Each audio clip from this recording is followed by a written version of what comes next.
Hello ನಮಸ್ತೆ, welcome to my channel. Good morning. ಇವತ್ತು ಸಂಜೆ ದೇವಸ್ಥಾನಕ್ಕೆ ಹೋಗ್ಬೇಕಲ್ವೋ ಅಕ್ಕನ ಜೊತೆ. ಹೋಗ್ಬಿಟ್ಟು ಬಂದು ವಾಕ್ ಮಾಡ್ತೀನಿ. ಬಾಯ್ ಬಾಯ್, ಥ್ಯಾಂಕ್ ಯು. ಎಲ್ಲರಿಗೂ ನಮಸ್ತೆ. ಇವತ್ತು ನಮ್ಮ ಅಮ್ಮ ಎಲ್ಲ ಏನೋ ಮಾಡ್ತಾರೆ ನೋಡೋಣ ಬನ್ನಿ. ಇಲ್ಲಿ ನೋಡಿ ಕುಂಬ ಹಚ್ಕೊತವ್ರೆ.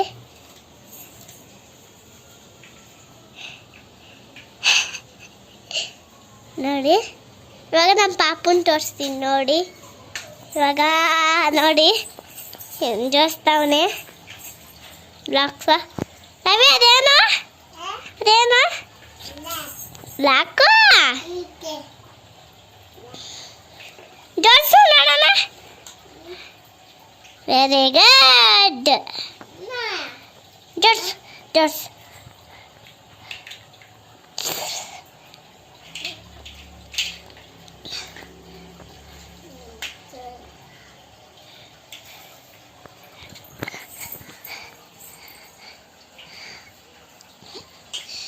ಹಲೋ, ಎಲ್ಲರಿಗೂ ನಮಸ್ತೆ, welcome back to my channel. ಈಗ ನಾನು ಡೈಲಿ ವ್ಲಾಗ್ ಮಾಡ್ತಾ ಇದ್ದೀನಿ ಸ್ನೇಹಿತರೆ. ಇವಾಗಷ್ಟೇ ವ್ಲಾಗ್ನ ಶುರು ಮಾಡ್ತಾ ಇದ್ದೀನಿ. ಇವತ್ತಿನ ದಿನ ಬಂದು ಶನಿವಾರದ ವ್ಲಾಗ್ನ ನಿಮ್ಮ ಜೊತೆ ಶೇರ್ ಮಾಡ್ತಾ ಇರೋದು. ಸೊ ಬೆಳಗ್ಗೆನೆಲ್ಲ ಪೂಜೆ ಆಯಿತು. ಸೊ ಇವತ್ತು ಟಿಫನ್ ಬಂದು ಚಿತ್ರಾನ್ನ ಮಾಡಿದ್ದೆ. ಸೊ ಬಟ್ ಇವತ್ತೇನು ನಾನು ರೆಸಿಪಿನ ಶೇರ್ ಮಾಡ್ಕೊಳ್ತಾ ಇಲ್ಲ. ಸೊ ಮಧ್ಯಾಹ್ನಕ್ಕೆ ಸಾಂಬಾರು ಮಾಡಬೇಕು, ಆದರೆ ರೆಸಿಪಿನ ಶೇರ್ ಮಾಡ್ಕೊಳ್ತೀನಿ. ಹಾಗೆ ಒಂದು ರ್ಯಾಂಡಮ್ ಆಗಿ ವ್ಲಾಗ್ನ ಶೇರ್ ಮಾಡೋಣ ಅಂತ ಹೇಳ್ಬಿಟ್ಟು ವ್ಲಾಗ್ನ ಶುರು ಮಾಡಿದ್ದೀನಿ. ಓಕೆ, ಇವತ್ತಿನ ವ್ಲಾಗ್ ಹೇಗೋಗುತ್ತೋ ನೋಡೋಣ. ಸೊ ಫೈನಲಿ ವ್ಲಾಗ್ನ ಶುರು ಮಾಡಿದ್ದೀನಿ. ಈಗ ಟೈಮ್ ಬಂದು 11 o'clock ನಾನು ವ್ಲಾಗ್ನ ಶುರು ಮಾಡ್ತಿದ್ದೀನಿ. ಆಲ್ಮೋಸ್ಟ್ ಎಲ್ಲ ಕೆಲಸ ಎಲ್ಲ ಮುಗಿದಿದೆ, ಪೂಜೆ ಎಲ್ಲ ಆಯಿತು. ಇನ್ನೇನಿದ್ರು ಟಿಫನ್ ಎಲ್ಲ ಮಾಡಿದ್ದೆಲ್ಲ ಸ್ವಲ್ಪ ಪಾತ್ರೆ ಎಲ್ಲ ಇದೆ, ಅದನ್ನೆಲ್ಲ ನೀಟಾಗಿ ಕ್ಲೀನ್ ಮಾಡ್ಕೋಬೇಕು. ಮತ್ತು ಸೊ ಇವತ್ತು ಸ್ವಲ್ಪ ಬಟ್ಟೆ ಇದೆ, ನೆನೆಸಿದ್ದೀನಿ. ಲಿಖಿತದು ಯೂನಿಫಾರ್ಮ್ಸು ಮತ್ತು ಇವತ್ತೊಂದು ಮತ್ತು ನೆನ್ನೆದೆಲ್ಲ ಸ್ವಲ್ಪ ಬಟ್ಟೆ ಎಲ್ಲ ಇತ್ತು, ಅದನ್ನೆಲ್ಲ ನೆನೆಸಿದ್ದೀನಿ. ಸೊ ಪಾತ್ರೆ ಎಲ್ಲ ತೊಳೆದ ನಂತರ ಎಲ್ಲ ನೀಟಾಗಿ ಕ್ಲೀನ್ ಮಾಡ್ಕೊಬೇಕು. ಬಟ್ಟೆ ಎಲ್ಲ ವಾಶ್ ಮಾಡಿಬಿಟ್ಟು ಸೊ ಅದಾದಮೇಲೆ ನನಗಿನ್ನು ಸ್ವಲ್ಪ ರೂಮಲ್ಲಿ ಫುಲ್ಲು ಗಲೀಜಾಗ್ಬಿಟ್ಟಿದೆ. ಏನಂದರೆ ಮೇಕಪ್ ಆರ್ಗನೈಸ್ ಮಾಡ್ಕೊಳ್ಳೋಣ ಅಂದ್ಕೊಂಡಿದ್ದೀನಿ. ಯಾಕೆಂತ ಅಂದರೆ ನಮ್ಮ ಮಗ ಇದ್ಬಿಟ್ರಂತೂ ನನಗೆ ಮಾಡೋಕ್ಕೆ ಬಿಡಲ್ಲ. ಸೊ ಇವತ್ತು ಲಿಕ್ಕಿ ಮನೇಲೇ ಇರೋದ್ರಿಂದ ಸ್ವಲ್ಪ ಇದನ್ನು ನೀಟಾಗಿ ಕ್ಲೀನ್ ಮಾಡಬೇಕಂತ ಅಂದ್ಕೊಳ್ತೀನಿ. ಬಟ್ ಏನೇ ನೀಟಾಗಿ ಕ್ಲೀನ್ ಮಾಡಿಟ್ರು ನನ್ನ ಮಗ ಅಂತೂ ಬಿಡಲ್ಲ. ಈ ಟೇಬಲ್ ಮೇಲಿಂದ ಹತ್ತಿಬಿಟ್ಟು ಪ್ರತಿಯೊಂದನ್ನು ತೆಗಿಯೋದು ಮಾಡೋದು ಈ ಥರ ಎಲ್ಲ ಮಾಡ್ತಾನೆ ಇರ್ತಾನೆ. ನೋಡೋಣ. ಇವತ್ತು ಸ್ವಲ್ಪ ಬಟ್ಟೆ ಎಲ್ಲ ವಾಶ್ ಮಾಡೋದಿದೆ. ಬಟ್ಟೆ ಎಲ್ಲ ಸ್ವಲ್ಪ ಜಾಸ್ತಿನೇನಿಲ್ಲ, ಕಡಿಮೆನೇ ಇದೆ. ಬಟ್ಟೆ ಎಲ್ಲ ವಾಶ್ ಮಾಡಿ ಇದೊಂದು ಕ್ಲೀನ್ ಮಾಡಬೇಕು ಅಂತ ಇವತ್ತು ಪ್ಲ್ಯಾನ್ ಮಾಡಿದ್ದೀನಿ. ಇದು ಕ್ಲೀನ್ ಆದಮೇಲೆ ಮತ್ತೆ ನಾಳೆ ಒಂದು ಬರ್ಡೇ ಪಾರ್ಟಿ ಇದೆ, ಅದಕ್ಕೆ ಯಾವ ಟಾಪ್ ಹಾಕೋಬೇಕಂತ ಇನ್ನೂ ಪ್ಲ್ಯಾನ್ ಮಾಡಿಲ್ಲ. ಅದು ಐರನ್ ಮಾಡ್ಕೋಬೇಕು. ಸೊ ಐರನ್ ಮಾಡ್ಕೊಬೇಕು. ನೋಡೋಣ ಇವತ್ತು ನಾಳೆ ಹೇಗೆ ಹೋಗುತ್ತೆ. ಇವತ್ತೇ ಎಲ್ಲ ಜಾಸ್ತಿ ಕೆಲಸ ಆಗಿದೆ. ಇದು ಸ್ವಲ್ಪ ಆರ್ಗನೈಸ್ ಮಾಡಬೇಕು, ಮತ್ತು ಬಟ್ಟೆ ಒಗಿಬೇಕು. ಅದರ ಜೊತೆ ಮಧ್ಯಾಹ್ನ ಇಲ್ಲ ಸಂಜೆ ಸಾಂಬಾರು ರೆಡಿ ಮಾಡಬೇಕು. ಸಾಂಬಾರು ಇವತ್ತು ಬಂದು ಮೊಳಕೆ ಕಟ್ಟಿ ಸಾಂಬಾರು ಮಾಡಬೇಕು ಅಂತ ಹುಳಿ ಕಾಳನ್ನ ಏನು ಮಾಡಿದ್ವಿ, ನೆನೆಸ್ಬಿಟ್ಟು ಮೊಳಕೆ ಕಟ್ಟೋಕ್ಕೆ ಅಂತ ಹೇಳ್ಬಿಟ್ಟು ಕಟ್ಟಕ್ಕಿದೆ. ಅದು ಯಾಕೋ ಮೊಳಕೆನೇ ಬಂದಿಲ್ಲ. ಇನ್ನೇನು ಮಾಡೋದು, ನಮ್ಮ ಮನೆಯವರು ಜಾಸ್ತಿ ಮೊಳಕೆನೇ ಬಂದಿಲ್ಲ. ಮೊಳಕೆ ಬರ್ದೇನೆ ಸಾಂಬಾರು ಮಾಡೋಕ್ಕೆ ಹೋದರೆ ಟೇಸ್ಟ್ ಇರಲ್ಲ ಅಂತ ಹೇಳ್ಬಿಟ್ಟು ನಮ್ಮ ಮನೆಯವರು ಉಪ್ಪಿನ ಸಾಂಬಾರು ಮಾಡು ಅಂತ ಹೇಳಿದ್ದಾರೆ. ಸೊ ಇನ್ನು ಉಪ್ಪಿನ ಸಾಂಬಾರಿಗೆಲ್ಲ ರೆಡಿ ಮಾಡ್ಕೋಬೇಕು. ಹಾಗೆ ವ್ಲಾಗ್ನ ಶುರು ಮಾಡೋಣ ಅಂತ ಹೇಳ್ಬಿಟ್ಟು ಹಾಗೆ ವ್ಲಾಗ್ನ ಶೇರ್ ಮಾಡ್ತಾ ಇದ್ದೀನಿ. ಸರಿ, ಓಕೆ. ಸೊ ನನ್ನ ಮಗಳಿಗೆ ನಾಳೆ ಬರ್ಡೇ ಇದೆ ಅಲ್ವಾ, ಹಾಗಾಗಿ ಮೇಕಪ್ ಮಾಡೋ ಅಂತ ಇದ್ದಾಳೆ. ನಾನು ಇನ್ನೂ ಫೋನಲ್ಲಿ ಇಟ್ಟಿದ್ದೀನಿ, ದಿವಾನ್ ಮೇಲೆ ತೊಗೊಂಡು ಮೇಡಮ್ ಅವ್ರು ವ್ಲಾಗ್ನ ಶುರು ಮಾಡಿಬಿಟ್ಟಿದ್ದಾರೆ. ಏನಂತ ಮಾತಾಡ್ದೆ ಫೋನಲ್ಲಿ? ನಮಸ್ತೆ, ವೆಲ್ಕಮ್ ಟು ಮೈ ಚಾನಲ್. ಇವತ್ತು ತೋರಿಸಿ ಬಂದೆ. ಹೌದಾ, ಇಷ್ಟೆಲ್ಲ ವ್ಲಾಗ್ ಮಾಡಿದೆ ನೀನು? ಓಕೆ, ಇವಾಗ ನಾನು ಸ್ವಲ್ಪ ಎಲ್ಲ ಪಾತ್ರೆ ಎಲ್ಲ ಇದೆ, ಅದನ್ನೆಲ್ಲ ನೀಟಾಗಿ ಕ್ಲೀನ್ ಮಾಡಿಕೊಂಡು ವ್ಲಾಗ್ನ ಶುರು ಮಾಡಬೇಕು. ನನ್ನ ಮಗನ್ನ ಮಲಗಿಸ್ಬಿಟ್ಟು ನೀಟಾಗಿ ಕ್ಲೀನ್ ಮಾಡಬೇಕು. ಸೊ ಅವ್ರ ಪಪ್ಪ ತಂದಿರೋದು ಕ್ಲಿಪ್ನ ತೋರಿಸ್ತಾ ಇದ್ದಾರೆ ಮೇಡಮ್ಮು. ಸರಿ, ಓಕೆ. ಡ್ರೆಸ್ ಯಾವ ಕಲರ್ ಹಾಕ್ತೀನಿ ಆ ಕಲರ್ ನೋಡ್ಕೊಂಡು ಹಾಕೊಂಡ್ಬಿಡು. ಎತ್ತಿಡು, ಪಾಪ ಎಲ್ಲ ಕಿತ್ತಾಕ್ತಾನೆ. ಚಿನ್ನಮ್ಮ ಎತ್ತಿಡು. ಈಗ ನನಗೆ ಟೈಮ್ ಇತ್ತು, ನನ್ನ ಕೆಲಸ ಇದೆ, ಎಲ್ಲ ಮುಗಿಸ್ಕೊಳ್ತೀನಿ. ಈಗ ನೀನೇನು ಮಾಡಬೇಕು, ಸ್ವಲ್ಪ ಕೂತ್ಕೊಂಡು ಪಾಪನ ಜೊತೆ ಆಟಾಡು. ನಾನು ಪಾತ್ರೆ ಎಲ್ಲ ತೊಳ್ದು ಸ್ವಲ್ಪ ಬಟ್ಟೆ ಇದಾವೆಲ್ಲ ವಾಶ್ ಮಾಡಿದ್ಮೇಲೆ ಅದನ್ನೆಲ್ಲ ನೀಟಾಗಿ ಆರ್ಗನೈಸ್ ಮಾಡೋಣ. Okay, ಪಾಪನ pass ಮಾಡಿಸ್ತೀಯಾ? ಮಲಗಿಸ್ಬಿಡು, ಅದನ್ನೆಲ್ಲ ನೀಟಾಗಿ ಕ್ಲೀನ್ ಮಾಡೋಣ.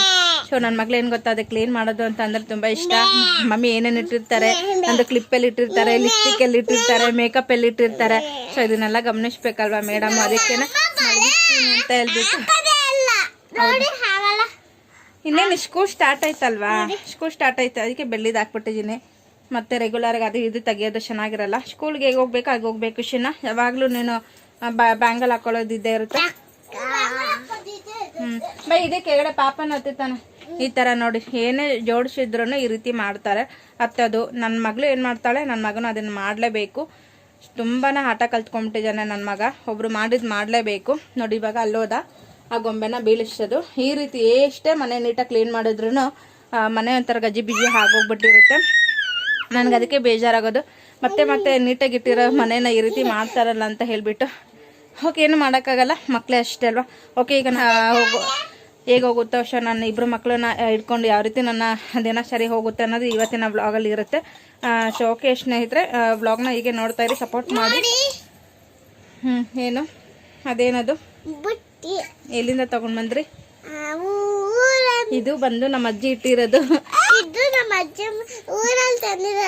ಇದು ನಮ್ಮ ಅಜ್ಜಿ ಇಟ್ಟಿರೋದು. ಆಯ್ತು, ಕೊಡು ಪಾಪನ್ ಕೊಡು, ಕೊಡ್ತಾನೆ ಪಾಪನ್ ಕೊಡು, ಕೊಡ್ತಾನೆ. ಅಂದ್ರೆ ಅಪ್ಪಂದು 1 ಇಯರ್ ಫಂಕ್ಷನ್ ಊರಲ್ಲಿ ಮಾಡಿದ್ವಿ ಅಲ್ಲ. ಸೊ ಹಾಗಾಗಿ ಎಲ್ಲ ಮನೆಯೆಲ್ಲ ನೀಟಾಗಿ ಕ್ಲೀನ್ ಮಾಡುವಾಗ ಇದೊಂದು ಇತ್ತು, ತುಂಬಾ ಇಷ್ಟ ಆಯ್ತು. ನನ್ನ ಮಗಳು ನೋಡ್ಬಿಟ್ಟು ತಗೊಂಡ್ ಬಂದ್ಲು. ಸೊ ಅದೊಂದು ಅದು ಊರಲ್ಲೇ ಇತ್ತು. ನನಗೆ ಅದೇನೋ ಗೊತ್ತಿಲ್ಲ, ಈ ಥರ ಪುಟ್ಟದ್ದು ಅಂದರೆ ತುಂಬಾ ಇಷ್ಟ ಆಗುತ್ತೆ. ಆಯ್ತು, ಕೊಟ್ಬಿಡು. ಸರಿ ಸ್ನೇಹಿತರೆ, ನಾನು ಆಮೇಲಿಂದ ವ್ಲಾಗ್ನ ಶುರು ಮಾಡ್ತೀನಿ. ಓಕೆ, ಇವಾಗ ಇಲ್ಲಿ ನೋಡ್ತಾ ಇರ್ಬೋದು. ಇವಾಗ ಬೆಳಗ್ಗೆ ಮಾಡಿದ ಟಿಫನ್ ಗೊಜ್ಜು ಮಾಡಿದ್ದಲ್ವ, ಚಿತ್ರಾನ್ನ ಗೊಜ್ಜು ಅದು ಇದೆ, ಸ್ವಲ್ಪ ರೈಸ್ ಇದೆ. ಇದನ್ನೆಲ್ಲ ನಾನೊಂದು ಪಾತ್ರೆಗೆಲ್ಲ ಸ್ಟೋರೇಜ್ ಮಾಡಿಕೊಂಡು ಇದನ್ನೆಲ್ಲ ವಾಶ್ ಮಾಡೋದಕ್ಕೆ ಹಾಕಬೇಕು.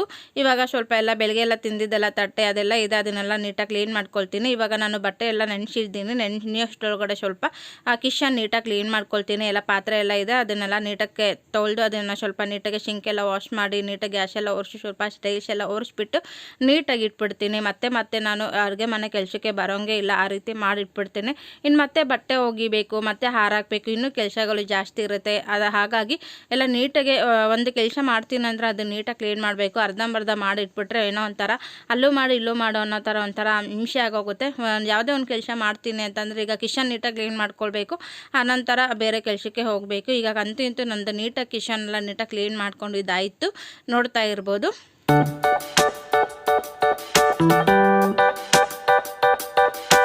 ಓಕೆ, ಮಕ್ಕಳು ಮನೇಲಿ ಇದ್ರಂತೂ ಅವ್ರಿಗೆ ತಿನ್ನೋದಕ್ಕೆ ಏನಾದರೂ ಕೊಡ್ತಾನೆ ಇರಬೇಕು. ಹಾಗಾಗಿ ನಮ್ಮ ಮನೆಯವರು ಸ್ವಲ್ಪ ಕೇಕ್ ತಂದಿದ್ರು, ಹಾಗಾಗಿ ಕೇಕ್ನ ಕೊಡ್ತಾ ಇದ್ದೀನಿ. ಮತ್ತು ಬಿಸ್ಕೆಟು, ಇದು ಸ್ವಲ್ಪ ಶುಗರ್ಲೆಸ್, ಜಾಸ್ತಿ ಸಕ್ಕರೆ ಸ್ವೀಟ್ ಇರೋಲ್ಲ, ಹಾಗಾಗಿ ಈ ರೀತಿ ಬಿಸ್ಕೆಟ್ನ ತರ್ತಾರೆ. ಇನ್ನೇನು ಲಿಕ್ಕಿ ಸ್ಕೂಲ್ ಸ್ಟಾರ್ಟ್ ಆಯ್ತಲ್ವ, ಅವ್ರಿಗೂ ಸ್ನ್ಯಾಕ್ಸ್ ಏನಾದರೂ ಕಟ್ತಾ ಇರಬೇಕು, ಹಾಗಾಗಿ ಈ ಥರ ತಂದಿದ್ದಾರೆ. ಇನ್ನು ಚಿಪ್ಸ್ ತಂದಿದ್ದಾರೆ, ಪೊಟೆಟೊ ಚಿಪ್ಸು ಮತ್ತು ಬನಾನಾ ಚಿಪ್ಸ್ ತಂದಿದ್ದಾರೆ.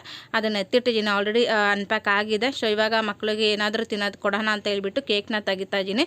ಕೆಲವೊಂದು ಟೈಮಲ್ಲಿ ನಾನು ಮನೆಯಲ್ಲೇ ಏನಾದರೂ ಸ್ನ್ಯಾಕ್ಸ್ ಮಾಡಿ ಕೊಡ್ತೀನಿ. ಬಟ್ ಕೆಲವೊಂದು ಟೈಮಲ್ಲಿ ತುಂಬ ಅಪರೂಪಗೊಮ್ಮೆ ಬೇಕ್ರಿ ಐಟಮ್ ತೊಗೊಂಬರೋದು. ಏಕೆಂದರೆ ಮಕ್ಳಿಗೂ ಯಾವಾಗಲೂ ಮನೆಯಲ್ಲಿ ಮಾಡಿರೋಂಥ ತಿಂದು ಅವ್ರಿಗೂ ಬೋರ್ ಆಗಿರುತ್ತೆ. ಹಾಗಾಗಿ ಕೆಲವೊಂದು ಟೈಮಲ್ಲಿ ಹೊರಗಡೆಯಿಂದ ತರ್ತಾರೆ.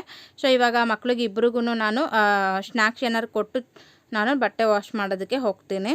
ಸೊ ನನ್ನ ಮಗಳು ಇರೋದ್ರಿಂದ ನನಗೇನು ಭಯ ಇರಲ್ಲ, ನನ್ನ ಮಗನ ಹೆಂಗೋ ನೋಡಿಕೊಂಡು ಇರ್ತಾರೆ. ಬಟ್ ಏನಾದರೂ ನನ್ನ ಮಗ ತುಂಬ ಚೇಷ್ಟೆ ಮಾಡ್ತು ಅಂತ ಅಂದರೆ ಮಮ್ಮಿ ಈಗ ಮಾಡ್ತಾ ಇದ್ದಾನೆ ಅಂತ ಹೇಳ್ತಾರೆ. ಹಾಗಾಗಿ ನನಗೊಂದು ಸ್ವಲ್ಪ ಭಯ ಏನಿರಲ್ಲ, ನನ್ನ ಪಾಡಿಗೆ ನನ್ನ ಕೆಲಸ ಏನಿದೆ ಅದನ್ನೆಲ್ಲ ಮುಗಿಸ್ಕೊಳ್ತೀನಿ. ಇವಾಗ ನೋಡ್ತಾ ಇರ್ಬೋದು, ನನ್ನ ಬಟ್ಟೆನೂ ಸಹ ವಾಶ್ ಮಾಡಿದ್ದಾಯಿತು. ಅವ್ರಿಗೆ ತಿನ್ನೋದಕ್ಕೆ ಏನಾದರೂ ಕೊಟ್ಬಿಟ್ಟು ಈಗ ನನ್ನ ಬಟ್ಟೆ ಒಗೆದು ಆಲ್ಮೋಸ್ಟ್ ಆರಾಕಿದ ಆಯಿತು. ನೋಡ್ತಾ ಇರ್ಬೋದು, ಕಂಪ್ಲೀಟಾಗಿ ಈಗ ಬಟ್ಟೆನೂ ಸಹ ವಾಶ್ ಮಾಡಿದ್ದಾಯಿತು. ಓಕೆ, ಬಟ್ಟೆ ಎಲ್ಲ ಒಣಗಾಕಿದ ಮೇಲೆ ನಾನು ಮತ್ತೆ ವ್ಲಾಗ್ನ ಕಂಟಿನ್ಯೂ ಮಾಡ್ಲಿಕ್ಕೆ ಆಗಲಿಲ್ಲ. ಸ್ವಲ್ಪ ಕೆಲಸ ಇತ್ತು, ಫೋನ್ ಬರ್ತಿತ್ತು, ಕಾಲ್ಸ್ ಎಲ್ಲ ತುಂಬಾ ಇತ್ತು. ಹಾಗಾಗಿ ನಾನು ಅದ್ರ ಮಧ್ಯೆ ಬ್ಯುಸಿ ಆಗಿಬಿಟ್ಟೆ, ಮತ್ತೆ ವ್ಲಾಗ್ನ ಕಂಟಿನ್ಯೂ ಮಾಡ್ಲಿಕ್ಕೆ ಆಗಲಿಲ್ಲ. ಮತ್ತು ಈಗ ಸಂಜೆಯಿಂದ ವ್ಲಾಗ್ನ ಶುರು ಮಾಡ್ತಾ ಇದ್ದೀನಿ. ಸಂಜೆಗೆ ಸಾಂಬಾರು ಮಾಡೋಣ ಅಂತ ಹೇಳ್ಬಿಟ್ಟು ಹುರ್ಲಿಕಾಳನ್ನೆಲ್ಲ ಸ್ವಲ್ಪ ನೀಟಾಗಿ ವಾಶ್ ಮಾಡಿಬಿಟ್ಟು ಇದನ್ನು ನಾನು ಬೇಯಿಸ್ಕೊಳ್ತಾ ಇದ್ದೀನಿ. ಇದು ಬಂದುಬಿಟ್ಟು ಮೊಳಕೆ ಕಾಳು ಸಾಂಬಾರಣ ಮಾಡೋಣ ಅಂತ ಹೇಳ್ಬಿಟ್ಟು ನೆನೆ ಹಾಕಿದ್ದು. ಬಟ್ ಎಲ್ಲೋ ಕೆಲವೊಂದು ಮೊಳಕೆ ಬಂದಿದೆ, ಇನ್ನು ಜಾಸ್ತಿ ಮೊಳಕೆನೇ ಬಂದಿಲ್ಲ. ಹಾಗಾಗಿ ಉಪ್ಸಾರು ಮಾಡೋಣ ಅಂತ ಹೇಳ್ಬಿಟ್ಟು ರೆಡಿ ಮಾಡ್ಕೊಳ್ತಾ ಮಾಡ್ಕೊಳ್ತಾ ಇದ್ದೀನಿ. ಈ ರೆಸಿಪಿ ತೋರಿಸ್ತೀನಿ ನಾನು ಯಾವ ರೀತಿ ಹುರುಳಿಕಾಳು ಹಾಕಿ ಉಪ್ಸಾರು ಮಾಡ್ತೀನಿ ಅಂತ ಹೇಳಿಬಿಟ್ಟು. ತುಂಬ ಚೆನ್ನಾಗಿರುತ್ತೆ, ನೀವೊಮ್ಮೆ ಟ್ರೈ ಮಾಡಿ. ಈಗ ನಾನು ಹುರುಳಿಕಾಳನ್ನ ನೆನೆಸ್ಬಿಟ್ಟು ನಂತರ ನಾನು ಮೊಳಕೆ ಕಟ್ಟಿಸಿದ್ದೆ. ಬಟ್ ಇವಾಗ ಪ್ರಾಬ್ಲಮ್ ಆಗಿರೋದ್ರಿಂದ ನಾನು ಉಪ್ಸಾರು ಮಾಡ್ತಾಯಿದ್ದೀನಿ. ಹುರುಳಿಕಾಳನ್ನ ಒಂದು ಟೈಮ್ ಚೆನ್ನಾಗಿ ತೊಳೆದ್ಬಿಟ್ಟು ಕುಕ್ಕರ್ಗೆ ಹಾಕ್ಬಿಟ್ಟು ಅದಕ್ಕೆ ಸ್ವಲ್ಪ ಉಪ್ಪನ್ನ ಹಾಕ್ಕೊಳ್ತಾ ಇದ್ದೀನಿ. ಉಪ್ಪು ಹಾಕೋದ್ರಿಂದ ಹುರುಳಿಕಾಳು ತುಂಬ ಚೆನ್ನಾಗಿ ಬೆಂದಿರುತ್ತೆ ಅಂತ ಹೇಳ್ಬಿಟ್ಟು ನಾನು 4ರಿಂದ 5 ವಿಷಲ್ನ ಕೂಗಿಸ್ಕೊಳ್ತೀನಿ. ಪರ್ಫೆಕ್ಟಾಗಿ ಬೆಂದಿರುತ್ತೆ. ಇವಾಗ ಹುರುಳಿಕಾಳನ್ನ ಬೇಯಕ್ಕೆ ಇಟ್ಟಿದ್ದೀನಿ. ಇವಾಗ ನಾನು ಅದಕ್ಕೆ ಸಾಂಬಾರು ಮಾಡ್ಕೊಳ್ಳೋದಕ್ಕೆ ಅಂತ ಹೇಳ್ಬಿಟ್ಟು ಕೆಲವೊಂದೆಲ್ಲ ಇಂಗ್ರೀಡಿಯೆಂಟ್ಸ್ ಬೇಕಾಗುತ್ತಲ್ವ, ಹಾಗಾಗಿ ಬೆಳ್ಳುಳ್ಳಿ, ಈರುಳ್ಳಿ ಅದನ್ನೆಲ್ಲ ಬಿಡಿಸ್ಕೊಳ್ತಾ ರೆಡಿ ಮಾಡ್ಕೊಂಡ್ಬಿಡ್ತೀನಿ.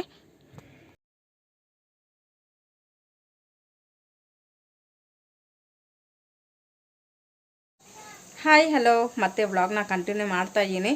ಸೊ ಮಧ್ಯಾಹ್ನ ವ್ಲಾಗ್ನ ಮಾಡೋಕ್ಕೆ ಆಗಲಿಲ್ಲ. ಯಾಕೆಂತ ಅಂದರೆ ನಾನು ಹೇಳಿದ್ದೆ ಅಲ್ವಾ, ಶೋಕೇಶ್ ಕ್ಲೀನ್ ಮಾಡಬೇಕು ಅಂದರೆ ಮೇಕಪ್ ಆರ್ಗನೈಸ್ ಇತ್ತಲ್ವ, ಸೊ ಅದನ್ನೆಲ್ಲ ಆರ್ಗನೈಸ್ ಮಾಡಬೇಕು ಅಂತ ಅಂದ್ಕೊಂಡೆ.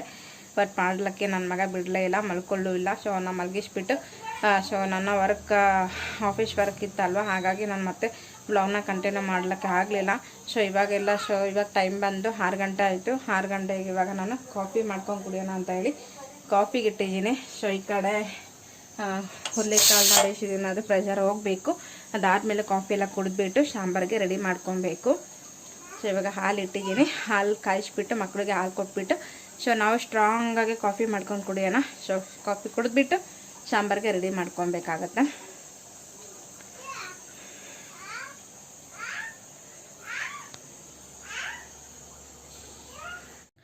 ಸೊ ಈಗ ಕಾಫಿ ಕುಡಿಯೋ ಟೈಮ್ ಬಂದೇ ಬಿಡ್ತು. ಈಗ ನಾನು ಸ್ಟ್ರಾಂಗಾಗಿ ಟೀ ಸಹ ಮಾಡಿದ್ದೀನಿ, ನೋಡ್ತಾ ಇರ್ಬೋದು. ಅಮ್ಮನೂ ಬಂದಿದ್ದರು, ಹಾಗಾಗಿ ಅವ್ರಿಗೂ ಸಹ ಸ್ಟ್ರಾಂಗಾಗಿ ಟೀ ಮಾಡಿ ರಸ್ಕ್ನ ಕೊಡ್ತಾ ಇದ್ದೀನಿ.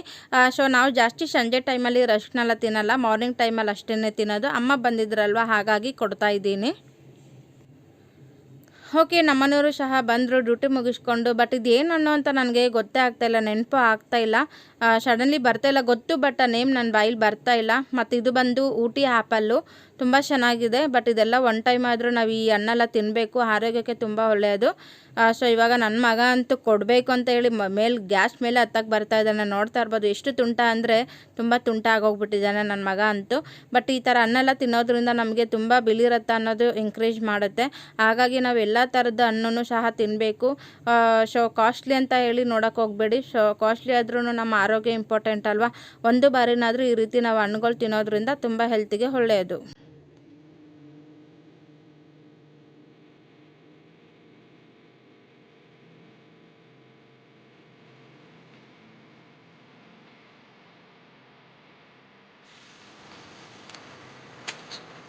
ಚೆನ್ನಾಗಿದೆ, ಹುಳಿ ಏನಿಲ್ಲ. ಬಂತೆ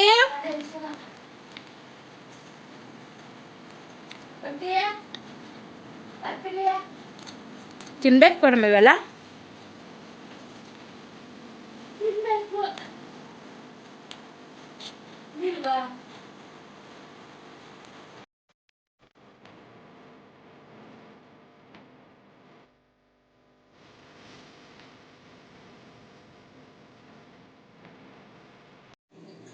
ಓಕೆ, ಇವಾಗ ನಾನು ಟೀ ಎಲ್ಲ ಕುಡಿದ ನಂತರ ಇವಾಗ ನಾನು ಸಾಂಬಾರನ್ನ ರೆಡಿ ಮಾಡ್ಕೊಳ್ತಾ ಇದ್ದೀನಿ. ಇಲ್ಲಿ ನೋಡ್ತಾ ಇರ್ಬೋದು ತುಂಬ ಚೆನ್ನಾಗಿ ಕಾಳೆಲ್ಲ ಬೆಂದಿದೆ. ಇಲ್ಲಿ 4ರಿಂದ 5 ವಿಷಲ್ನ ಕೂಗಿಸ್ಕೊಂಡ್ಬಿಟ್ರೆ ಏನಾಗುತ್ತೆ, ನೀಟಾಗಿ ಪರ್ಫೆಕ್ಟಾಗಿ ಕಾಳುಗಳು ಸಹ ಬೆಂದಿರುತ್ತೆ. ಇಲ್ಲಿ ನೋಡ್ತಾ ಇರ್ಬೋದು ಚೆನ್ನಾಗಿ ಈ ಥರ ಇತ್ತಿಕ್ಸ್ಬಿಟ್ಟು ನೋಡಿ ಬೆಂದಿದೆ ಏನೋ ಅನ್ನೋದು ಗೊತ್ತಾಗುತ್ತೆ. ಈಗ ಪರ್ಫೆಕ್ಟಾಗಿ ಬೆಂದಿದೆ. ನಾನೇ ಸ್ವಲ್ಪ ಡಿವೈಡ್ ಮಾಡ್ಕೊಳ್ತೀನಿ, ಪಲ್ಯ ಮಾಡೋದಕ್ಕೆ ಮತ್ತು ಸಾಂಬಾರು ಮಾಡೋದಕ್ಕೆ ಅಂತ ಹೇಳಿಬಿಟ್ಟು. ತುಂಬ ಚೆನ್ನಾಗಿರುತ್ತೆ ಸ್ನೇಹಿತರೆ. ನೀವು ತೊಗರಿಬೇಳೆ ಹಾಕಿಬಿಟ್ಟು ಮಾಡೋದಕ್ಕಿಂತ ಈ ರೀತಿ ಹುರುಳಿಕಾಳು ಹಾಕಿ ಮಾಡಿ ಟೇಸ್ಟ್ ಮಾತ್ರ ಸಖತ್ತಾಗಿರುತ್ತೆ. ನಾವು ಇದನ್ನು 2-3 ದಿನ ಇಟ್ಕೊಂಡು ತಿಂತಾಯಿದ್ರು ಇನ್ನೂ ರುಚಿ ಜಾಸ್ತಿನೇ ಕೊಡುತ್ತೆ. ತುಂಬ ಆರೋಗ್ಯಕ್ಕೆ ಒಳ್ಳೆಯದು ಇದು ಹುರುಳಿಕಾಳು. ಈಗ ನಾನು ಪಲ್ಯ ಮಾಡೋದಕ್ಕೆ ಮತ್ತು ಸಾಂಬಾರು ಮಾಡೋದಕ್ಕೆ ಡಿವೈಡ್ ಮಾಡ್ಕೊಳ್ತಾ ಇದ್ದೀನಿ. ಪಲ್ಯ ಮಾಡೋದಕ್ಕೆ ಎತ್ತಿಟ್ಕೊಂಡಾಯ್ತು. ಇವಾಗ ಸಾಂಬಾರು ಮಾಡೋದಕ್ಕೆ ಈ ಕುಕ್ಕರಲ್ಲಿರುವಂಥ ಸಾಂಬಾರು ರುಬ್ಕೊಳ್ಳೋದಕ್ಕೆ ಅಂತೇಳಿ ಇಟ್ಟಿದ್ದೀನಿ. ಈ ರಸನ ಏನು ಮಾಡಬೇಕು, ಸಪ್ರೇಟಾಗಿ ನೀವು ಒಂದು ಪಾತ್ರೆಗೆ ಆ್ಯಡ್ ಮಾಡ್ಕೊಳ್ಳಿ. ನಂತರ ಇದಕ್ಕೆ ಸ್ವಲ್ಪ ಹುಣಸೆಹಣ್ಣು ಹಾಕ್ಕೊಂಡು ಈ ರೀತಿ ಮಿಕ್ಸ್ ಮಾಡಿ, ಸ್ವಲ್ಪ ನೆಂದಿರುತ್ತೆ ಹಾಗಾಗಿ ಹುಣಸೆಹಣ್ಣು. ಇವಾಗ ನಾನು ಒಂದು ಬಾಣಲಿ ಇಟ್ಕೊಂಡಿದ್ದೀನಿ ಸಾಂಬಾರು ಮಾಡೋದಕ್ಕೆ ಅಂತ ಹೇಳ್ಬಿಟ್ಟು ಏನೆಲ್ಲ ಮಸಾಲೆನ ಹಾಕ್ಕೊಂಡು ರುಬ್ಕೋಬೇಕು ಅಂತ ಹೇಳ್ಬಿಟ್ಟು ನೋಡ್ಕೊಳ್ಳೋಣ. ಇಲ್ಲಿ ನಾನೊಂದು ಬಾಣಲಿ ಇಟ್ಟಿದ್ದೀನಿ. ಬಾಣಲಿಗೆ ಒಂದು 2 ಸ್ಪೂನ್ ಎಣ್ಣೆ ಹಾಕಿಬಿಟ್ಟು ಇದಕ್ಕೆ ಮೆಣಸಿನ್ಕಾಯಿನ ಹುರ್ಕೊಳ್ತಾ ಇದ್ದೀನಿ. ಈಗ ನಾನು ಏನು ಮಾಡ್ತೀನಿ ಅಂದರೆ ಉಪ್ಪಿನ ಸಾಂಬಾರಿಗೆ ಡೈರೆಕ್ಟಾಗಿ ಬೇಯೋದಕ್ಕೆ ಹಾಕ್ಬಿಡ್ತಿದ್ದೆ. ಬಟ್ ಇವತ್ತು ಹುರುಳಿಕಾಳು ಆಗಿರೋದ್ರಿಂದ ಮೆಣಸಿನ್ಕಾಯಿ ಬೇಡ, ಸಪ್ರೇಟಾಗಿ ಹುರ್ಕೊಂಡು ಮಾಡೋಣ ಅಂತ ಹೇಳ್ಬಿಟ್ಟು ಈ ಸರಿ ಡಿಫ್ರೆಂಟಾಗಿ ಮಾಡ್ತಾಯಿದ್ದೀನಿ.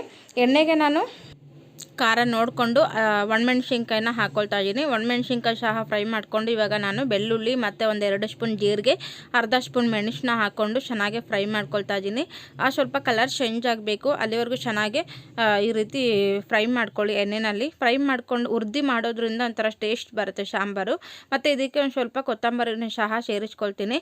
ಲಾಸ್ಟಿಗೆ ಹಾಕ್ಕೊಂಡು ಗ್ಯಾಸ್ನ ಆಫ್ ಮಾಡ್ತೀನಿ. ಏನು ಕೊತ್ತಂಬರಿ ಏನು ನೀವು ಇದಕ್ಕೆ ಹಾಕಬೇಕಂತೆಲ್ಲ ರುಬ್ಕೊಳ್ಳೋದಕ್ಕೆ ಹಾಕ್ಬೋದು, ಬಟ್ ನಾನು ಸ್ವಲ್ಪ ಬಿಸಿ ಇತ್ತಲ್ವ, ಸ್ವಲ್ಪ ಚೆನ್ನಾಗಿರುತ್ತೆ ಅಂತ ಹೇಳ್ಬಿಟ್ಟು ಕೊತ್ತಂಬರಿನೂ ಸಹ ಸೇರಿಸ್ಕೊಂಡು ಒಂದು ಸ್ವಲ್ಪ ಹುರಿದ್ಬಿಟ್ಟು ಗ್ಯಾಸ್ನ ಆಫ್ ಮಾಡಿ ಕಂಪ್ಲೀಟಾಗಿ ಆರಿದ ಮೇಲೆ ಇದನ್ನು ನಾನು ಜಾರ್ಗೆ ಹಾಕ್ಕೊಂಡು ಗ್ರೈಂಡ್ ಮಾಡ್ಕೊತೀನಿ. ನಾವು ಫಸ್ಟಿಗೆ ಹುಳಿಕಾಳು ಬೇಯಿಸ್ಕೊಂಡಿದ್ದೀವಲ್ಲ, ಅದಕ್ಕಿಂತ ಮುಂಚೆನೇ ಇದನ್ನು ಗ್ರೈಂಡ್ ಮಾಡ್ಕೊಬೇಕು. ಇಲ್ಲಾಂದರೆ ಮೆಣಸಾಗಿರ್ಬೋದು, ಜೀರಿಗೆ ಅದೆಲ್ಲ ಸ್ವಲ್ಪ ನುಣ್ಣಾಗಬೇಕಲ್ವ, ಹಾಗಾಗಿ ಫಸ್ಟಿಗೆ ಇದನ್ನು ಗ್ರೈಂಡ್ ಮಾಡ್ಕೊಂಡು ನಂತರ ನಾವು ಬೇಯಿಸ್ಕೊಂಡಿರುವಂಥ ಹುಳಿಕಾಳನ್ನ ಹಾಕ್ಕೊಂಡು ಗ್ರೈಂಡ್ ಮಾಡ್ಕೋಬೇಕು.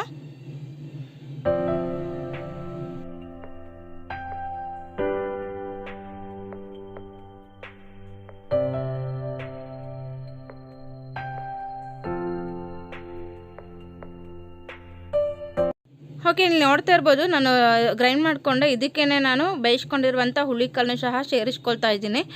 ಸೊ ಜಾಸ್ತಿ ಹಾಕೋಕ್ಕೆ ಹೋಗಬೇಡಿ, ಒಂದು ಸ್ವಲ್ಪನೇ ಹಾಕ್ಕೊಂಡು ಸ್ವಲ್ಪ ಸಪ್ಪೆ ನೀರು ಇರ್ಬೋದು, ಸಪ್ಪೆ ನೀರಿದ್ದರೆ ಸಪ್ಪೆ ನೀರು ಹಾಕ್ಕೊಳ್ಳಿ, ಇಲ್ಲ ನಾರ್ಮಲ್ ನೀರು ಹಾಕ್ಕೊಂಡು ನುಣ್ಣಗೆ ಗ್ರೈಂಡ್ ಮಾಡ್ಕೊಂಬನ್ನಿ. ತುಂಬಾ ಚೆನ್ನಾಗಿರುತ್ತೆ. ಹುಳಿಕಾಳು ಹಾಕ್ಬಿಟ್ಟು ಬಸ್ಸಾರು ಆಗಿರ್ಬೋದು, ಉಪ್ಸಾರು ಆಗಿರ್ಬೋದು ಮಾಡೋದ್ರಿಂದ ತುಂಬಾ ಟೇಸ್ಟಿಯಾಗಿರುತ್ತೆ. ನಿಮ್ಮ ಕಡೆ ಯಾರಾದರೂ ಮಾಡಿಲ್ಲ ಅಂತಂದರೆ ಒಮ್ಮೆ ಹುಳಿಕಾಳು ಹಾಕ್ಬಿಟ್ಟು ಮಾಡಿ, ಸಖತ್ತಾಗಿರುತ್ತೆ. ನಮ್ಮ ಕಡೆ ಹಳ್ಳಿ ಸ್ಟೈಲಲ್ಲಂತೂ ಯಾವಾಗ್ಲೂ ನಮ್ಮ ಹಳ್ಳಿ ಕಡೆ ಇದೇ ರೀತಿ ಸಾರು ಮಾಡೋದು. ಹುಳಿಕಾಳು ಇದ್ದರೆ ಸಾಕು, ಹುಳಿಕಾಳು ಉಪ್ಸಾರು ಅಂತ, ಹುಳಿಕಾಳು ಬಸ್ಸಾರು ಅಂತ, ಮೊಳಕೆ ಕಟ್ಟು ಸಾರು ಅಂತಲೇ ಯಾವಾಗಲೂ ಮಾಡ್ತಾನೆ ಇರ್ತಾರೆ ಊರ ಕಡೆ. ನೋಡ್ತಿರ್ಬೋದು ನಾನು ಗ್ರೈಂಡ್ ಮಾಡ್ಕೊಂಡಿದ್ದಾಯಿತು. ಇನ್ನೊಂದು ಟ್ರಿಪ್ ಇದೆ, ಅದನ್ನು ಸಹ ಗ್ರೈಂಡ್ ಮಾಡ್ಕೊಂಡು ನಂತರ ನಾನು ಸಾಂಬಾರನ್ನ ಒಗ್ಗರಣೆ ಹಾಕ್ಕೊಳ್ತೀನಿ.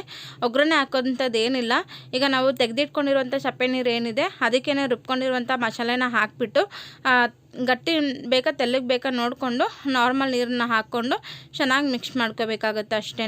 ಹಾಕ್ಕೊಂಡು ಇದಕ್ಕೆ ಸಪ್ಪೆ ನೋಡಿಕೊಂಡು, ಉಪ್ಪು ಸಪ್ಪೆ ನೋಡಿಕೊಂಡು ಉಪ್ಪನ್ನ ಹಾಕ್ಕೋಬೇಕಾಗುತ್ತೆ. ನಾವು ಹುಳಿಕಾಳನ್ನ ಬೇಯಿಸೋದಕ್ಕೇ ಸ್ವಲ್ಪ ಉಪ್ಪು ಹಾಕಿದ್ವಿ, ಈಗ ನೋಡಿಕೊಂಡು ಉಪ್ಪನ್ನ ಸೇರಿಸ್ಕೊಳ್ಬೇಕಾಗುತ್ತೆ ಟೇಸ್ಟ್ ಮಾಡಿಕೊಂಡು. ಮಾಡಿ ಒಂದ್ಸತಿ ಎಲ್ಲ ಚೆನ್ನಾಗಿ ಮಿಕ್ಸ್ ಮಾಡಿ ಇದನ್ನು ಚೆನ್ನಾಗಿ ಬೇಯಿಸ್ಕೊಳ್ಬೇಕಾಗುತ್ತೆ. ಚೆನ್ನಾಗಿ ನೊರೆ ಎಲ್ಲ ಬಂದು ನೊರೆ ಹೋಗೋ ತನಕ ಬೇಯಿಸ್ಕೊಳ್ಬೇಕು, ಆವಾಗ ಸಾಂಬಾರು ಸಹ ಪರ್ಫೆಕ್ಟಾಗಿ ಆಗಿರುತ್ತೆ. ಸೊ ಇವಾಗ ನಾನು ಸ್ವಲ್ಪ ಸಾಂಬಾರು ಕುದಿಯೋಷ್ಟ್ರೊಳಗಡೆ ಪಾತ್ರೆ ಎಲ್ಲ ಇದೆ ಸಿಂಕಲ್ಲಿ, ಅದನ್ನೆಲ್ಲ ನೀಟಾಗಿ ವಾಶ್ ಮಾಡ್ಕೊಳ್ತೀನಿ. ವಾಶ್ ಮಾಡ್ಕೊಂಡು ನಂತರ ನಾನೀಗ ಪಲ್ಯನ ಒಗ್ಗರಣೆ ಮಾಡೋದನ್ನ ತೋರಿಸ್ತೀನಿ, ಯಾವ ರೀತಿ ಪಲ್ಯ ಮಾಡ್ತೀನಿ ಅಂತ ಹೇಳ್ಬಿಟ್ಟು. ಹುಳಿಕಾಳು ತೆಗೆದಿಟ್ಟಿದ್ದಲ್ವ, ಅದು ಹಾಗೆ ತಿನ್ಬೋದು, ಇಲ್ಲ ಒಗ್ಗರಣೆ ಕೊಟ್ಟು ಮಾಡೋದ್ರಿಂದ ಇನ್ನೂ ಚೆನ್ನಾಗಿರುತ್ತೆ. ಈಗ ಸಾಂಬಾರು ಸಹ ಪರ್ಫೆಕ್ಟಾಗಿ ಆಗಿದೆ, ನೊರೆನೂ ಎಲ್ಲ ಕಂಪ್ಲೀಟ್ಲಿ ಹೋಗಿದೆ. ಈಗ ನಾನು ಪಲ್ಯನ ಒಗ್ಗರಣೆ ಮಾಡ್ತೀನಿ, ಅದನ್ನು ಸಹ ಎಲ್ಲ ರೆಡಿ ಮಾಡಿ ಇಟ್ಕೊಂಡಿದ್ದೀನಿ. ನೋಡ್ತಾ ಇರ್ಬೋದು. ಬನ್ನಿ ಇದನ್ನು ಹೇಗೆ ಮಾಡೋದು ಅಂತೇಳಿ ನೋಡ್ಕೊಳ್ಳೋಣ. ಇವಾಗ ನಾನು ಒಂದು ಬಾಣಲಿ ಇಟ್ಟಿದ್ದೀನಿ, ಸೇಮ್ ಆವಾಗಲೇ ಸಾಂಬಾರಿಗೆ ಹುರಿದ್ನಲ್ವ ಅದೇ ಬಾಣಲಿನಲ್ಲಿ ಎಣ್ಣೆ ಹಾಕಿಬಿಟ್ಟು ಒಂದು 2 ಸ್ಪೂನ್ ಎಣ್ಣೆ ಹಾಕಿ, ಎಣ್ಣೆ ಕಾದಿದ ನಂತರ ಇದಕ್ಕೆ ಸಾಸಿವೆ ಸೇರಿಸ್ಕೊಳ್ತಾ ಇದ್ದೀನಿ. ಒಂದು ಅರ್ಧ ಸ್ಪೂನ್ ಸಾಸಿವೆ ಹಾಕ್ಕೊಂಡು ಮತ್ತು ಹಸಿ ಕರಿಬೇವನ್ನ ಹಾಕ್ಕೊಳ್ತೀನಿ. ನೀವು ಯಾವ್ದಾರು ಹಾಕ್ಕೋಬೋದು, ಹಸಿ ಕರಿಬೇವಾರ ಹಾಕ್ಕೊಳ್ಳಿ, ಕರಿಬೇವು ಯಾವುದಾದ್ರೂ ಹಾಕ್ಕೋಬೋದು. ಹಾಕ್ಕೊಂಡು ಇದಕ್ಕೆ ನಾನು ಖಾರ ನೋಡಿಕೊಂಡು ಒಣಮೆಣ್ಸಿನ್ಕಾಯಿ ಸಹ ಹಾಕ್ತಿದ್ದೀನಿ. ಹಾಕಿ ನಂತರ ಇದಕ್ಕೆ ನಾನು ಕಟ್ ಮಾಡ್ಕೊಂಡಿರುವಂಥ ಈರುಳ್ಳಿನೂ ಸಹ ಸೇರಿಸ್ಕೊಳ್ತಾ ಇದ್ದೀನಿ. ಈ ರೀತಿ ನಾವು ಒಗ್ಗರಣೆ ಕೊಟ್ಟು ಮಾಡೋದ್ರಿಂದ ತುಂಬಾ ಚೆನ್ನಾಗಿರುತ್ತೆ. ಒಗ್ಗರಣೆ ಕೊಟ್ಟು ತಿನ್ನಿ, ಸಖತ್ತಾಗಿರುತ್ತೆ. ಈಗ ನಾನು ಈರುಳ್ಳಿನ ಸೇರಿಸ್ಕೊಂಡು ಚೆನ್ನಾಗಿ ಕಲರ್ ಚೇಂಜ್ ಆಗುತ್ತೆ ಅಂದ್ಕೊಂಡು ಚೆನ್ನಾಗಿ ಫ್ರೈ ಮಾಡ್ಕೊಳ್ತೀನಿ. ನೋಡ್ತಾ ಇರ್ಬೋದು ಕಲರು ಸಹ ಚೇಂಜ್ ಆಗಿದೆ. ಇದಕ್ಕೆ ಸ್ವಲ್ಪ ನೋಡಿಕೊಂಡು ರುಚಿಗೆ ತಕ್ಕಷ್ಟು ಉಪ್ಪನ್ನ ಹಾಕ್ಕೊಳ್ತೀನಿ. ನಾನು ಬೇಯಿಸುವಾಗಲೇ ಉಪ್ಪು ಹಾಕಿದ್ದೆ ಅಲ್ವಾ, ಹಾಗಾಗಿ ಜಾಸ್ತಿ ಉಪ್ಪಾಗೋಗುತ್ತೆ. ನೋಡ್ಕೊಂಡು ಉಪ್ಪು ಹಾಕಿ, ಉಪ್ಪು ನೀವು ಟೇಸ್ಟ್ ಮಾಡಿ ನಂತರ ಹಾಕ್ಕೋಬೋದು. ಇನ್ನು ಉಪ್ಪು ಹಾಕ್ಬಿಟ್ರೆ ಅಂತ ತಿನ್ನೋದಕ್ಕೆ ಅಂತೂ ಆಗೋದೇ ಇಲ್ಲ. ಹಾಕಿದ ನಂತರ ಈಗ ನಾನು ಎತ್ತಿಟ್ಕೊಂಡಿರುವಂಥ ಹುಳಿಕಾಳು ಏನಿದೆ ಅದನ್ನು ಇದಕ್ಕೆ ಸೇರಿಸ್ಕೊಳ್ತಾ ಇದ್ದೀನಿ. ಸೇರಿಸ್ಕೊಂಡು ಚೆನ್ನಾಗಿ ಎಲ್ಲ ಮಿಕ್ಸ್ ಮಾಡ್ಕೊಳ್ತೀನಿ. ನೋಡ್ತಾ ಇರ್ಬೋದು ಮಿಕ್ಸ್ ಎಲ್ಲ ಆಯಿತು. ಇದಕ್ಕೆ ನಾನು ಸ್ವಲ್ಪ ತೆಂಗಿನಕಾಯಿ ತುರಿನ ಹಾಕ್ಕೊಳ್ತೀನಿ. ಇದಕ್ಕೆ ಮೇನ್ ಇಂಗ್ರೀಡಿಯೆಂಟ್ಸು ತೆಂಗಿನಕಾಯಿ ತುರಿ ಹಾಕಿದ್ರೇ ಒಂಥರ ತುಂಬ ಟೇಸ್ಟಿಯಾಗಿರುತ್ತೆ. ಬಟ್ ನಾನು ಸಾಂಬಾರಿಗೂ ಸ್ವಲ್ಪ ಹಾಕ್ಬೋದಾಯಿತು. ಸಾಂಬಾರಿಗೆ ಹಾಕೋದ್ರಿಂದ ಏನಾಗುತ್ತೆ, ಬೇಗ ಸಾಂಬಾರು ಕೆಡುತ್ತೆ ಅಂತ ಹೇಳ್ಬಿಟ್ಟು ನಾನು ಸಾಂಬಾರಿಗೆ ಹಾಕಲಿಲ್ಲ. ನೀವು ಸಾಂಬಾರಿಗೂ ಹಾಕಿದ್ರೆ ಇನ್ನೂ ಟೇಸ್ಟ್ ಕೊಡುತ್ತೆ. ಇವಾಗ ಅಕಸ್ಮಾತ್ ಸಾಂಬಾರು ಉಳಿದಿರುತ್ತೆ, ನಾವು ಅದನ್ನೇನು ಮಾಡ್ತೀವಿ, ಬಿಸಿ ಮಾಡಿರ್ತೀವಿ. ಕೆಲವೊಂದು ಟೈಮಲ್ಲಿ ಕಾಯಿ ಹಾಕ್ಬಿಟ್ರೆ ಏನಾಗುತ್ತೆ, ಸ್ವಲ್ಪ ಬೇಗ ಕೆಡೋ ಸಾಧ್ಯತೆ ಇರುತ್ತೆ. ಹಾಗಾಗಿ ನಾನು ಸಾಂಬಾರಿಗೇನು ಹಾಕಲಿಲ್ಲ. ಇವಾಗ ನಾನು ಎಲ್ಲ ಮಿಕ್ಸ್ ಮಾಡಿದ ನಂತರ ತೆಂಗಿನಕಾಯಿ ಹಾಕಿ ಮಿಕ್ಸ್ ಮಾಡಿದ ನಂತರ ಲಾಸ್ಟಿಗೆ ಕೊತ್ತಂಬರಿನ ಉದುರಿಸ್ಬಿಟ್ಟು ಒಂದು ಸತಿ ಎಲ್ಲ ನೀಟಾಗಿ ಚೆನ್ನಾಗಿ ಮಿಕ್ಸ್ ಮಾಡ್ಕೊಳ್ತೀನಿ. ನೋಡ್ತಾ ಇರ್ಬೋದು. ಸೊ ಇವಾಗ ಹುಳಿಕಾಳು ಪಲ್ಯನೂ ಸಹ ರೆಡಿ ಆಯಿತು, ಹುಳಿಕಾಳು ಸಾಂಬಾರು ಸಹ ರೆಡಿ ಆಯಿತು. ನೀವು ಸಹ ಮನೆಯಲ್ಲಿ ಟ್ರೈ ಮಾಡಿ. ನಮ್ಮ ಹಳ್ಳಿ ಸ್ಟೈಲ್ನಲ್ಲಿ ಮಾಡುವಂತಹ ಹುಳಿಕಾಳು ಉಪ್ಪಿನ ಸಾಂಬಾರು ಮತ್ತು ಹುಳಿಕಾಳು ಪಲ್ಯ ಹೇಗಿರುತ್ತೆ ಅಂತ ನೀವು ಸಹ ಟ್ರೈ ಮಾಡಿ ಹೇಗೆ ಬಂತು ಅಂತ ಹೇಳಿ. ಹಾಗೆ ನಮ್ಮ ಹಸ್ಬೆಂಡ್ ಸ್ಟಾಫ್ ಅವ್ರು ಬಂದಿದ್ದರು, ಆಫೀಸಲ್ಲಿ ವರ್ಕ್ ಮಾಡ್ತಾರಲ್ಲ ಅವರು. ಸ್ವಲ್ಪ ಕೆಲಸ ಇತ್ತು ಅಂತ ಹೇಳಿ ಈ ಕಡೆ ಬಂದು ಮಾತಾಡಿಸ್ಕೊಂಡು ಹೋದರು. ತುಂಬಾ ಖುಷಿ ಆಯಿತು. ಸೊ ನಮ್ಮನೆಯವರು ಹೊರಗಡೆ ಹೋಗಿದ್ರು, ಹಾಗಾಗಿ ಅವರು ಬರೋದು ಲೇಟ್ ಆಗುತ್ತೆ ಅಂತೇಳಿ ಊಟ ಮಾಡಿ ಅಂತ ಅಂದರು. ಊಟ ಮಾಡೋಕ್ಕಿಲ್ಲ, ಟೈಮ್ ಆಗುತ್ತೆ, ಇನ್ನೊಂದು ದಿನ ಬರ್ತೀನಿ ಅಂತ ಹೇಳಿ ಹೋದರು. ಸೊ ನನ್ನ ಮಕ್ಕಳಂತೂ ಯಾರು ಮನೆಗೆ ಬರ್ತಾರೆ ಅಂದರೆ ಅವ್ರಿಗೇನೋ ಒಂಥರ ಖುಷಿ ಆಗೋಗ್ಬಿಡುತ್ತೆ. ಸೊ ಮಕ್ಕಳನ್ನೆಲ್ಲ ಮುದ್ದಾಡಿಸ್ಕೊಂಡು, ಪಾಪ ಮುದ್ದೆನೂ ರೆಡಿಯಾಗಿತ್ತು, ಬಟ್ ಅವ್ರು ಊಟನೇ ಮಾಡಲಿಲ್ಲ. ಹುಳಿಕಾಳು ಪಲ್ಯ ರೆಡಿಯಾಗಿತ್ತು, ತಿಂದರು. ಸೊ ಚೆನ್ನಾಗಿದೆ ಅಂತ ಹೇಳಿದರು. ಸೊ ಖುಷಿ ಆಯಿತು.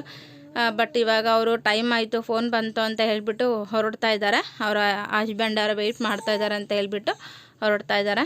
ಸೊ ನನ್ನ ಮಗನೂ ಹೋಗ್ತೀನಿ ಅಂತ ಹೇಳ್ಬಿಟ್ಟು ಅವ್ರ ಜೊತೆ ನಿಂತಿದ್ದಾನೆ. ನಿಕ್ಕರ್ ಹಾಕಿಲ್ಲ ಅಂತ ಹಾಗೆ ರೇಗಿಸ್ತಾ ನಗಾಡ್ತಾ ಇದ್ವಿ ನಾವೆಲ್ಲರೂ. ಸೊ ನನ್ನ ಮಗ ಎಲ್ಲರೂ ಹೊರಗಡೆ ಕರ್ಕೊಂಡು ಹೋಗ್ತಾರೆ ಅಂತ ಅಂದರೆ ಮುಂದಲ್ಲಿ ನಿಂತಿರ್ತಾನೆ. ಸೊ ಇವಾಗ ಅವರು ಸಹ ಹೊರಟರು. ಇವಾಗ ನಾನು ಮುದ್ದೆನೂ ಸಹ ಬೆಂದಿದೆ, ಈಗ ಮುದ್ದೆ ಕಟ್ಕೊಳ್ತಾ ಇದ್ದೀನಿ. ಸೊ ಉಪ್ಪಿನ ಸಾಂಬಾರಿಗೆ ಈ ರೀತಿ ನಾವು ಬಿಸಿ ಬಿಸಿ ರಾಗಿ ಮುದ್ದೆ ಮಾಡ್ಕೊಂಡು ತಿಂದ್ರೇ ಚೆನ್ನಾಗಿರೋದು. ಹಾಗಾಗಿ ನಾನು ಬಿಸಿ ಬಿಸಿ ರಾಗಿ ಮುದ್ದೆ ಸಹ ಮಾಡಿದ್ದಾಯಿತು, ನೋಡ್ತಾ ಇರ್ಬೋದು. ಇವಾಗ ನಮ್ಮ ಮನೆಯವರು ಬರೋದು ಲೇಟ್ ಆಗುತ್ತೆ ಅಂತ ಹೇಳ್ಬಿಟ್ಟು ಇವಾಗ ನಾನು ಹಾಟ್ ಬಾಕ್ಸಿಗೆ ಹಾಕಿ ಇಟ್ಟಿರ್ತೀನಿ. ಏಕೆಂತ ಅಂದರೆ ಸ್ವಲ್ಪ ಬಿಸಿ ಇರುತ್ತಲ್ವ, ಮುದ್ದೆ ಹಾರೋಗ್ಬಿಟ್ರಂತೂ ತಿನ್ನೋದಕ್ಕಾಗಲ್ಲ. ಹಾಗಾಗಿ ನಮ್ಮ ಮನೆಯವರು ಬರೋದು ಲೇಟ್ ಆಗುತ್ತೆ ಅಂತ ಹೇಳಿದರು. ಹಾಗಾಗಿ ಸ್ವಲ್ಪ ಹಾಟ್ ಬಾಕ್ಸಿಗೆ ಹಾಕ್ತೀನಿ. ಸ್ವಲ್ಪ ಕೆಲಸ ಇದೆ, ಯಾಕೆಂದರೆ ನಾಳೆ ಬರ್ಡೇ ಇದೆ ಅಂತ ಹೇಳಿದ್ರಲ್ವ. ಅವರು ಸ್ವಲ್ಪ ಫ್ರೆಂಡ್ ಅಲ್ವಾ, ಸ್ವಲ್ಪ ಕೆಲಸ ಇದೆ ಅಂತ ಹೇಳಿ ಹೋಗಿದ್ದಾರೆ. ಕೆಲವೊಂದು ಐಟಮ್ಸ್ ಎಲ್ಲ ತರೋದಿತ್ತು, ಹಾಗಾಗಿ ಜೊತೇಲಿ ಹೋಗಿದ್ದಾರೆ. ಡ್ಯೂಟಿ ಮುಗಿಸ್ಕೊಂಡು ಬಂದು ಟೀ ಕುಡ್ಕೊಂಡು ಹೋಗಿದ್ದಾರೆ. ನಮ್ಮ ಮನೆಯವರು ಬರೋದು ಲೇಟ್ ಆಗುತ್ತೆ ಅಂತ ಹೇಳಿ ಫೋನ್ ಮಾಡಿದರು. ಹಾಗಾಗಿ ನಾವೇ ಈಗ ಬೇಗ ಅಡುಗೆ ಎಲ್ಲ ಮಾಡಿ ನಂತರ ಎಲ್ಲ ಒಟ್ಟಿಗೆ ಕೂತ್ಕೊಂಡು ಊಟ ಮಾಡ್ತೀವಿ. ಅಮ್ಮಗೂ ಸಹ ಊಟ ಹಾಕ್ಕೊಡ್ತಾ ಇದ್ದೀನಿ. ನೋಡ್ತಾ ಇರ್ಬೋದು, ಇವತ್ತಿನ ನಮ್ಮ ಮನೆಯ ಡಿನ್ನರ್ ಬಂದು ಹುರುಳಿಕಾಳು ಹಾಕಿ ಉಪ್ಸಾಂಬಾರು ಮತ್ತು ಬಿಸಿ ಬಿಸಿ ರಾಗಿ ಮುದ್ದೆ ಮತ್ತು ಹುಳಿಕಾಳು ಪಲ್ಯ ರೆಡಿಯಾಗಿದೆ. ಬನ್ನಿ ಊಟ ಮಾಡೋಣ. ನೀವು ಸಹ ಮನೆಯಲ್ಲಿ ಟ್ರೈ ಮಾಡಿ ಟೇಸ್ಟ್ ಹೇಗೆ ಬಂತು ಅಂತೇಳಿ ಕಾಮೆಂಟ್ ಸೆಕ್ಷನಲ್ಲಿ ತಿಳಿಸಿ ಸ್ನೇಹಿತರೆ. ಓಕೆ, ಈ ವಿಡಿಯೋ ನಿಮಗೆ ಇಷ್ಟ ಆಗಿದೆ ಅಂದ್ಕೊಳ್ತೀನಿ. ಇಷ್ಟ ಆಗಿದ್ದರೆ ಲೈಕ್, ಶೇರ್, ಕಾಮೆಂಟ್ ಮಾಡಿ. ಹಾಗೆ ನಿಮ್ಮ ಅನಿಸಿಕೆ ಅಭಿಪ್ರಾಯನ ಕಾಮೆಂಟ್ ಮೂಲಕ ತಿಳಿಸ್ಬೋದು. ನೆಕ್ಸ್ಟ್ ವಿಡಿಯೋದಲ್ಲಿ ಸಿಗ್ತೀನಿ. Bye bye. Thank you. Good night. Take care.